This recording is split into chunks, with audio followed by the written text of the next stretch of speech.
আমি তো জানি আমার 2টা প্লেয়ার কোমাতে চলে গেছিল, মানে এমন মিথ্যা কথা বলছে। খাড়ার উপর মিথ্যা কথা কিভাবে বলে, ছেলেদের সামনে কিভাবে মুখ দেখাবো?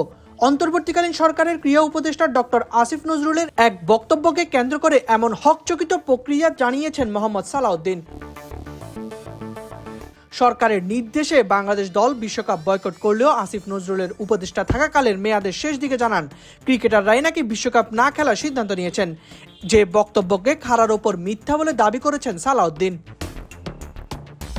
গত 11 ফেব্রুয়ারি গণমাধ্যমের সাথে আলাপকালে তৎকালীন উপদেষ্টা বলেন, বিশ্বকাপ না খেলায় কোনো আফসোস প্রশ্নই আসে না। বাংলাদেশ ক্রিকেট আমাদের কি সিদ্ধান্ত নিয়েছে বাংলাদেশ ক্রিকেটের খেলোয়াড়রা, ক্রিকেট বোর্ড তারা নিজেরাই স্যাক্রিফাইস করেছে দেশের ক্রিকেটের নিরাপত্তার জন্য, ক্রিকেটারদের নিরাপত্তার জন্য, দেশের মানুষের নিরাপত্তার জন্য। বাংলাদেশের মর্যাদার প্রশ্নে যে ভূমিকা রেখেছে আমার মনে হয় যে অনুকরণীয় দৃষ্টান্ত রেখেছে। তবে আসিফ নজরুলের এমন বক্তব্যে তীব্র অসন্তোষ জানিয়েছেন মোহাম্মদ সালাউদ্দিন। সাবেক উপদেষ্টাকে রীতিমতো ধুয়ে দিয়েছেন তিনি। একেবারে মানে এমন মিথ্যা কথা বলছে, আমার বিশেষ করে আমি তো নিজেও টিচার মানুষ, টিচাররা তো একটু মিথ্যা কথা একটু কম বলে, কারণ উনি খাড়ার উপরে এরকম মিথ্যা কথা বলবে এটা আসলে আমি ভাবতে পারতেছি না।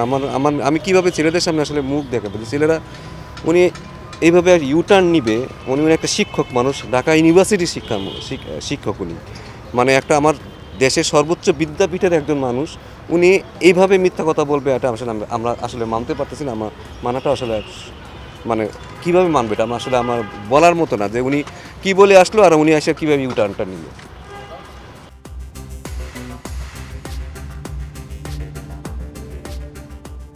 বিশ্বকাপ না খেলার সিদ্ধান্তে ভেঙে পড়েছিলেন ক্রিকেটাররা। সে জায়গায় যখন ক্রিকেটারদের উপরে দায় চাপানো হয় তা কোনোভাবেই মানতে পারছেন না এই কোচ। দেখুন, একটা ছেলে যখন বিশ্বকাপ খেলবে, সে তার ড্রিম, তার এই যে 27 বছরের ড্রিম সে এখানে নিয়ে আসছে। ড্রিমটা আপনি 1 সেকেন্ডে আপনি নষ্ট করে দেবেন। ঠিক আছে, দেশের সিদ্ধান্ত যদি দেশের কারণে হয়ে থাকে সেটা তারা স্যাক্রিফাইস করবে। বাট যদি বলেন ক্ষতির কথা বলেন, শুধু পার্সোনাল ক্ষতির কথা আমি বলবো না। পার্সোনাল ক্ষতি, একটা ছেলে মানুষের ড্রিম, আমি স্বপ্নটা শেষ করে দিচ্ছি। আমি তো জানি আমার 2টা প্লেয়ার কোমাতে চলে গেছিলো, সে 5 দিন ধরে কোথায় বলে হারাই গেছিলো। তারে যে আমরা ওই যে টুর্নামেন্টে মাঠে ফিরে আনতে পারছি ওইটাই বেশি। আমার মনে হয় এটাই সবচেয়ে বড় সাকসেস কোচিংয়ে আমার জীবনে। দেশে মাঠে আসছে, এসে আবার রান করছে।